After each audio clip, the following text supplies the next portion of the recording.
Una cosa es el negocio del fútbol y otra muy distinta es el negocio de la televisación del fútbol. Y en esta industria que mueve millones de dólares hay un concepto clave: los derechos. Durante muchos años la única manera de ver los goles de tu equipo, si no habías ido a la cancha, era sentarte el domingo a las 10 de la noche para ver fútbol de primera. Y el responsable de esto era un señor llamado Carlos Ávila. Este empresario paraguayo se convirtió en el principal jugador con su productora Torneos y Competencias. No solo tenía los derechos de los partidos con fútbol de primera, también crearon programas históricos como El Equipo de Primera, Tribuna Caliente, La Magia de la NBA. Ávila tuvo muchos socios, desde Haddad, Moneta, Eurnequian, pero ninguno como el Grupo Clarín. En los 90, junto con Torneos, crearon el fútbol codificado. Si la gente quería ver los partidos, tenía que pagar un extra. Y aparte armaron su propio canal de deportes las 24 horas. Sin embargo, esta sociedad tuvo sus cortocircuitos, peleas internas, reclamos y ni hablar de lo que vino después. Desde la ruptura del contrato entre la AFA y Torneos para dárselo al gobierno de Cristina Kirchner hasta el escándalo del FIFA Gate, con el CEO de la empresa prófugo y ventilando un gran esquema de sobornos por años. Agárrense los futboleros porque hoy tenemos una miscelánea larga pero vale cada minuto. Hola, mi nombre es Javier Ledesma y hoy quiero que hablemos de torneos y competencias. ¡Vamos!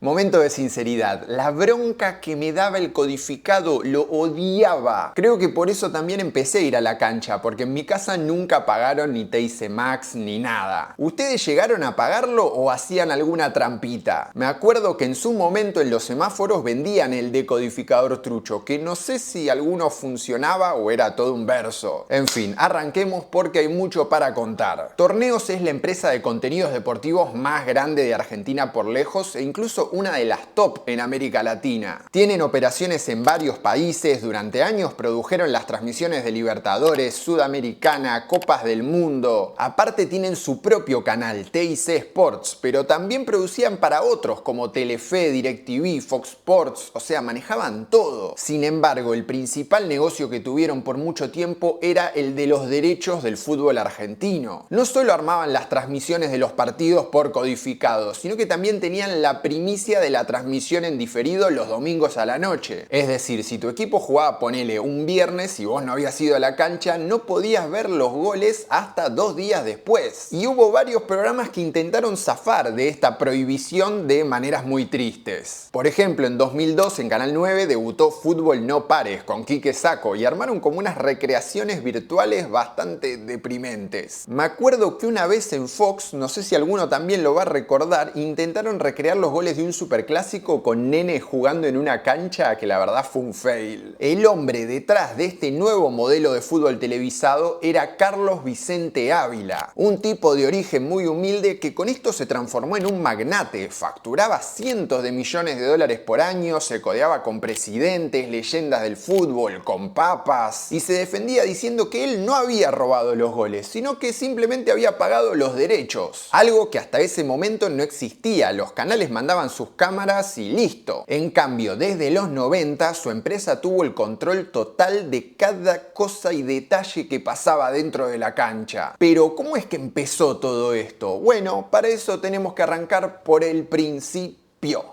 Carlos Vicente Ávila nació en 1942 en Paraguay. A los 4 años llegó a la Argentina con su madre y tuvo que hacerse de abajo. A los 14 entró como cadete en una agencia de publicidad y fue creciendo, escalando hasta ocuparse del departamento de televisión. Su idea era tener su propia agencia de publicidad, así que en un momento decidió renunciar para hacer algo suyo. Ávila era un apasionado del golf, entonces en 1982 armó su propio programa dedicado a este deporte. Se llamaba Todo Golf y lo pasaban por Canal 2. Al contenido le iba bien, tenía sus sponsors y para buscar material de archivo Ávila se fue a los Estados Unidos, más precisamente a Cleveland, donde estaba la sede de IMG, una de las empresas de contenido deportivo más grandes del mundo. Ahí Ávila dice que tuvo un encuentro con su dueño, Mark McCormack, y quedó fascinado con el modelo ESPN. Un canal con 24 horas de deporte, con transmisiones espectaculares, casi cinematográficas. Ahora ya no quería tener una agencia, su sueño era tener un ESPN argentino. De ese viaje vino lleno de ideas y, por ejemplo, creó El Deporte y el Hombre, conducido por Pancho Ibáñez, que estuvo varios años al aire. ¿No dan ganas de ya mismo ir a buscar una raqueta y empezar? El proyecto igual tomó más forma a partir de 1984, cuando se formalizó la Sociedad Torneos y Competencias S.A. junto a José Santoro. Pero el despegue se daría recién al año siguiente con la primera emisión de uno de sus ciclos más recordados.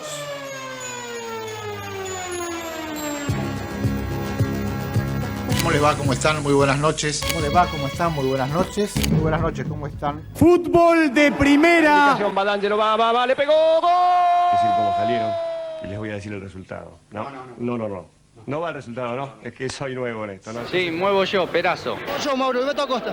Yo, Balbo. Nos reencontraremos seguramente el próximo domingo a partir de las 22 con una nueva edición de Fútbol de Primera. El 4 de agosto de 1985, con la música de Blade Runner de fondo y por Canal 7, debutó Fútbol de Primera. Lo conducía Enrique Macaya Márquez y en una hora mostraban un resumen del partido más relevante de la fecha y la información del resto de los equipos. Aparte, ya desde ese momento estaba el famoso Una idea de Carlos Ávila, que él dice que no era por vanidad, sino que era para los anunciantes. Esa explicación, la verdad, no la entendí mucho, así que si alguno entiende por qué para los anunciantes, me la deja acá abajo en los comentarios. En ese momento, el de Ávila no era el único programa de fútbol. En Canal 13 estaba Polémica en el Fútbol, en Canal 9 era Todos los Goles con Fernando Niembro y Marcelo Araujo, pero cuando llegó Fútbol de Primera, todo eso se terminó. Ávila firmó un contrato con la AFA para tener los derechos primero por 3 meses y después eso lo fue prorrogando. A ver, el fútbol local en Argentina se televisaba desde la década del 50. Los canales mandaban las cámaras del noticiero y mostraban las imágenes, según Ávila, sin pagar nada. En cambio, Torneos mandó 3 cámaras para tener no solo los goles, sino también el color, las hinchadas, lo que pasaba en los bancos de suplentes de cada equipo. El programa fue un éxito y en el 89 Fútbol de Primera se mudó a Canal 9, donde nace la dupla Araujo-Macaya. El tema es que dicen que Alejandro Romay, el dueño del 9, quería hacer un cambio y Ávila no le gustó, se enojó. Quería cortar Fútbol de Primera en 2 partes para meter en el medio a Hacelo por mí con Mario Pergolini y así competirle a Tinelli. Y que entonces por eso Carlos Ávila empezó a negociar con Canal 13 para mudar a su programa. Sin embargo, la cuestión del cambio de canal en realidad tiene otra explicación. Ávila quería transmitir los partidos en vivo y para eso necesitaba mucha plata. Negoció con el presidente de la AFA, Julio Humberto Grondona, para comprar los derechos de la transmisión exclusiva de los encuentros. Para eso necesitaba 2 millones de dólares y en ese momento es que apareció el Grupo Clarín. En 1991 nació Televisión Satelital Codificada, o TSC, una sociedad 50 y 50 entre Clarín y Torneos. Esta firma es la que tenía los derechos para transmitir de forma exclusiva los partidos por televisión codificada. Paren, quizás los mareé. Un breve resumen. Por un lado, Torneos tenía el contrato para transmitir de forma exclusiva como primicia los goles en diferido con Fútbol de Primera. Y por el otro, TSC era la única que podía transmitir en vivo los partidos por codificado. La clave dentro de todo ese esquema era este aparatito que es el decodificador. La idea de Ávila era la siguiente: para transmitir necesitaba tecnología, o sea inversión. El codificado aumentaba los ingresos, lo que implicaba también más plata que él podía darle a los clubes. Eso derivaba en presupuestos más altos para atraer mejores jugadores y retener a estrellas. Por lo tanto, TV codificada igual a mejores partidos, igual a más gente dispuesta a pagar. Esto obvio que no estuvo exento de conflicto, porque Telefe había comprado el pase de Fútbol de Primera y entendía que este nuevo contrato afectaba sus derechos de diferido. La cosa fue a la justicia y la AFA llegó a postergar la primera fecha del torneo. Al final, el 30 de agosto de 1991 se transmitió el primer partido codificado. Fue un River San Lorenzo que el millonario ganó 2-1 con goles de Ramón Díaz. Fútbol de Primera no pasó a Telefe, sino a la pantalla de Canal 13, de Grupo Clarín.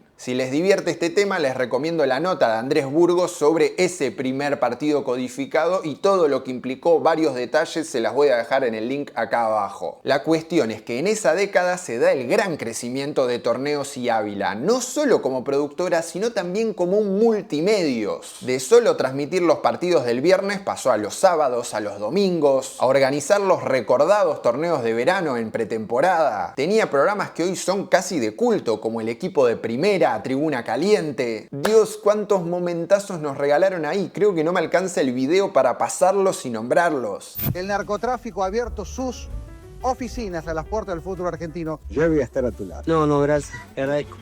Para mí son innombrables, pero no entienden que lo más lindo del fútbol es generar la rivalidad. Eso no significa violencia. Sí, vos sos un facho, vos parecen que perisaquese todo. ¿Cómo facho? ¿Cómo te permitís vos? ¿Desde qué lugar te permitís decirme esto? Pero por favor. Que venga a debatir conmigo el día que quiera. A ver si es mentira lo que yo te dije. Si estuvo la vez pasada acá enfrente y usted habló poco y nada, viejo. Él no jugó ni para 8, ni para 9, ni para 10 puntos, como muchos alcahuetes le pusieron. Y vos, escúchame, no sos el dueño de la verdad. ¿Necesitan levantar el rating y traer a esta piedra? Yo le tengo bronca, señor Filipe. Pero no. Recíproco, porque yo a él le tengo lástima, así que... No, lástima creo que no se le tiene a nadie, maestro. Si vos le tenés bronca, lo que le peleá, lo tenés bronca, pero lástima a nadie. Volviendo a lo nuestro, a la compañía en esos años también se sumó el doctor Luis Nofal, que fue además comprando porcentajes de la sociedad hasta volverse un gran accionista. Por ejemplo, él fue el que en 2001 consiguió los derechos de la Copa Libertadores y hoy sus herederos siguen siendo accionistas de la compañía. A eso sumale que Torneos en los 90 sumó más tecnología, más animaciones, efectos especiales. ¿Quién no recuerda el famoso Telebeam para marcar el offside cuando todavía ni existía el VAR? Es más, yo a veces en joda todavía le sigo diciendo Telebeam a la línea para marcar el fuera de juego. Además, en el 94 Ávila cumplió su sueño de tener un ESPN argentino y junto a Clarín lanzaron TIC Sports. En esa época Torneos estaba valuada en más de 400 millones de dólares. El principal ingreso de la empresa era el monto que recibía por abonado por mes de cada cable operador. Y el 70% de los que pagaban para tener TIC era básicamente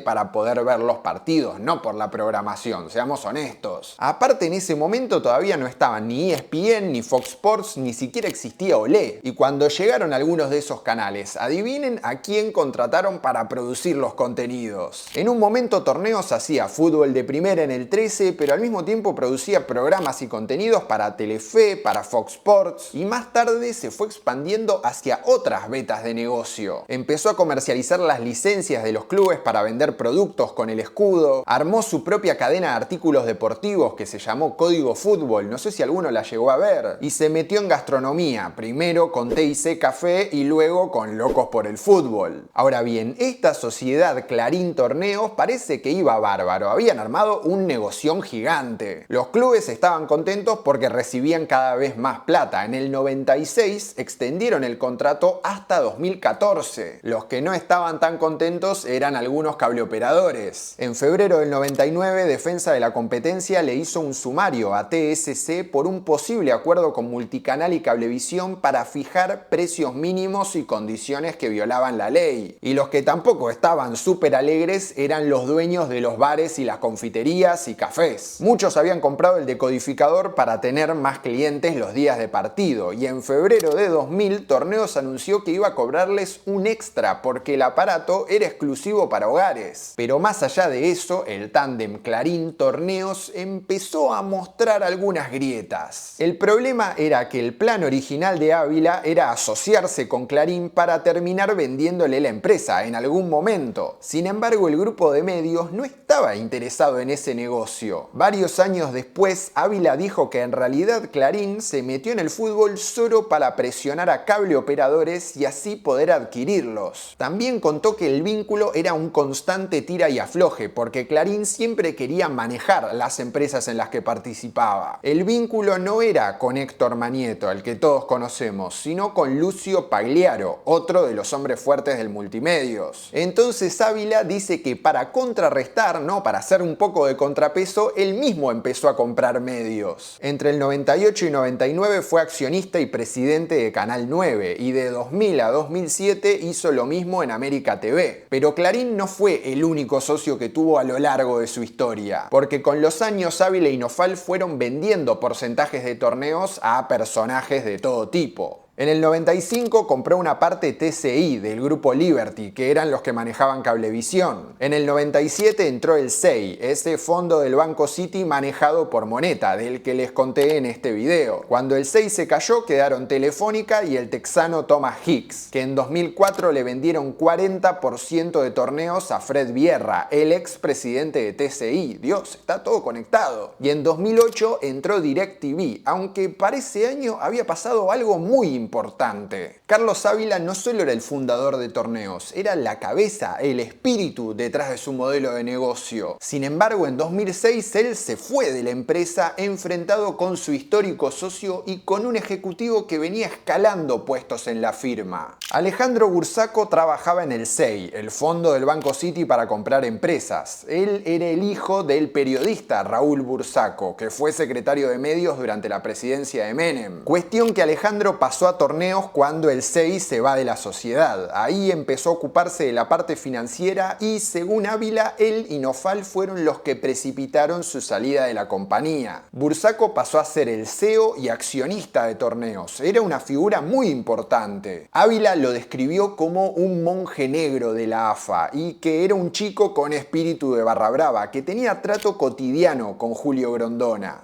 Mientras tanto, el imperio de Torneos parecía como involteable. Seguía teniendo los derechos, facturaba millones y los clubes dependían de esa plata que pagaba la empresa para tener la exclusividad. Y creo que ustedes y yo ya sabemos lo que se viene ahora. En 2009, Futbolistas Agremiados reclamó una abultada deuda de parte de los clubes y el inicio del torneo estaba en duda. Entonces Grondona propuso aumentar el abono del cable y le pidió un incremento a Torneos por los derechos televisivos. Dato no menor, en 2007 ya habían renegociado duplicando los montos de 90 millones de pesos por año a 180 millones. Pero ahora, en el medio del conflicto, entró el gobierno nacional, que con Cristina y Néstor Kirchner a la cabeza venían peleados a muerte con Grupo Clarín desde el conflicto con el campo. El Estado le propuso a Grondona romper con TSC, o sea, con Clarín y Torneos. A cambio le daban el doble de lo que venían recibiendo por las transmisiones de fútbol. Así fue que el 12 de agosto de 2009, Ernesto Cherkis Vialo, el vocero de la AFA, anunció la rescisión unilateral del contrato, a pesar de que tenía vigencia hasta 2014.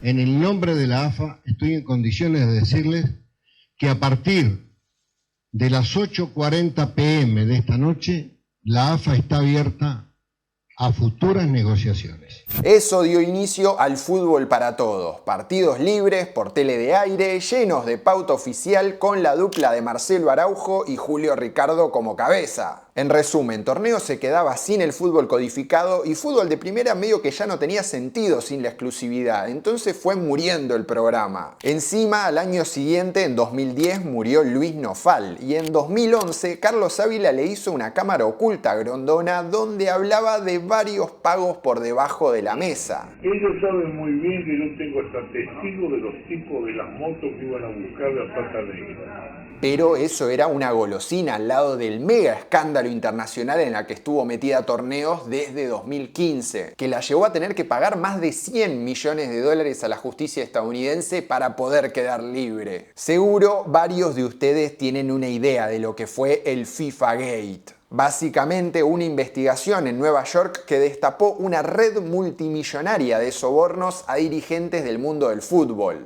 Highlight corruption schemes principally involving soccer officials in Central and South America. They also involve a bribery scheme relating to the sale of broadcasting rights implicating nearly all of the top CONMEBOL officials, and an Argentinian sports marketing company scheme to bribe Central American soccer officials. ¿Y qué tenía que ver Torneos en todo esto? Bueno, escuchen esta historia porque realmente es fascinante. El 27 de mayo de 2015, varios de estos directivos estaban en Zúrich para el Congreso de la FIFA. Ahí también estaba Alejandro Bursaco, como el número 1 de Torneos, la empresa que tenía los derechos del Mundial. Ese día al hotel entraron agentes del FBI en un allanamiento que fue realmente de película. Se llevaron detenidos a varios de estos dirigentes, pero cuando fueron a la habitación de Bursaco no lo encontraron. El tipo no se había escapado a ningún lado, estaba en el lobby del hotel desayunando viendo pasar policías y gente esposada. Es más, pidió salir del hotel y como el de seguridad no lo reconoció, se pudo escapar. De Suiza se fue a Italia, donde estuvo prófugo durante 14 días buscado por Interpol hasta que se entregó. Bursaco se convirtió en el arrepentido y el principal testigo de la causa, dando datos clave de toda esta red de sobornos. Y eso nos regaló este lindo y amoroso momento de Elio Rossi durante una transmisión de un olvidable Temperley Argentinos. Me dicen que se siente muy solo Bursaco allá en Estados Unidos. Un saludo grande al ex por obra de Torneos devenido buche del FBI. Ahora, ¿qué tenía que ver Torneos en todo este esquema? ¿Cómo es que participaba? Según declaró Eladio Rodríguez, la persona que llevaba las cuentas de la empresa, había dos mecanismos. En Argentina, Torneos recibía la plata en efectivo que llegaba desde cuentas en el extranjero y se las daba a Grondona a través de su chofer. En cambio, para los dirigentes de Conmebol usaban una offshore en Islas Caimán que tenía como socios a Torneos y a la brasileña Traffic. Bursaco dijo que las coimas empezaron ya desde la época de Nofal y que él participó entre 2005 y 2014, cuando murió Julio Grondona. Y también dijo que había coimeado a funcionarios del gobierno de Cristina Kirchner para poder retener los derechos de la B Nacional cuando descendió River, que iba a ser un gran negocio porque iba a tener más audiencia. Todo este caso fue como un terremoto para la compañía. Acordaron con la justicia estadounidense pagar 112 millones de dólares para que no presenten cargos en su contra. Muchos menos de los más de 300 palos verdes que había reservado DirecTV, el principal accionista de Torneos, para cualquier cosa que suceda con la causa. Bursaco vendió sus acciones, devolvió varios millones de dólares y obvio dejó su puesto. También echaron a todos los directivos que reportaban directamente a él, como para limpiar la estructura. En 2023 la justicia de Nueva York dictó que Bursaco no iba a pasar tiempo en la cárcel por todos sus aportes en el juicio. Pero volviendo a la empresa en cuestión, Torneos es una empresa que volvió a cambiar de dueño. En 2021 los Wertheim compraron DirecTV Latinoamérica. Actualmente la estructura de la productora es un 65% de Brio, la sociedad que manejan los W, y el resto de la familia Nofal. El fútbol por su parte siguió siendo libre y gratuito hasta 2017, cuando volvió a manos privadas. Se lo quedaron Fox, que ahora es de Disney, y Turner, que pertenece a Warner. ¿Y saben quién se encarga de la producción de esas transmisiones? Pero por supuesto, Lucho. Más allá de las polémicas, Torneos sigue siendo un gigante en la industria. Compró varias productoras y opera en Argentina, Brasil, Colombia, Ecuador, Perú y Uruguay. Produce programas deportivos, transmisiones y también ficción, como la bioserie de Carlos Tevez que salió en Netflix. Por su parte, después de su salida de Torneos, Carlos Ávila tuvo otros proyectos. Fue dueño del canal Golf Channel e intentó ser presidente de River Plate, aunque no llegó ni al 2% de los votos. Al final murió a los 77 años el 23 de noviembre de 2019. Hoy siento que los programas deportivos, o más bien de fútbol, no tienen la misma mística que antes. No sé si es porque las redes contaminaron todo y se da como otra dinámica, si quizás el formato de 10 gordos gritando sin escucharse me parece simplemente un embole, o si tal vez uno romantiza muchas de las cosas del pasado. Pero buscar clips viejos de Tribuna Caliente o el equipo de primera es como que pensás, che, mirá el Dream Team que era. Por eso ahora en Par en la Mano medio que intentan replicar esa mística con el tribunero de esos viejos programas de fútbol. Pero en fin, creo que ya estoy divagando, aguante el fútbol y nosotros llegamos hasta acá. Esto fue todo, espero que les haya gustado. Si así fue, como siempre les digo, déjenme déjenme un pulgarcito acá abajo. Si además quieren colaborar con este canal, pueden sumarse al Club de las Misceláneas haciendo clic acá abajo donde dice unirse. Y por supuesto que nunca está de más recordarles que es muy importante para el canal que se suscriban, que aprieten donde dice suscribirse, y a mí eso me ayuda un montón. Y habiendo dicho eso, no me queda... Uy, qué raro que tengo el pelo. Habiendo dicho eso, no me queda nada más que dejarles por acá los contenidos relacionados y nosotros nos vemos la próxima.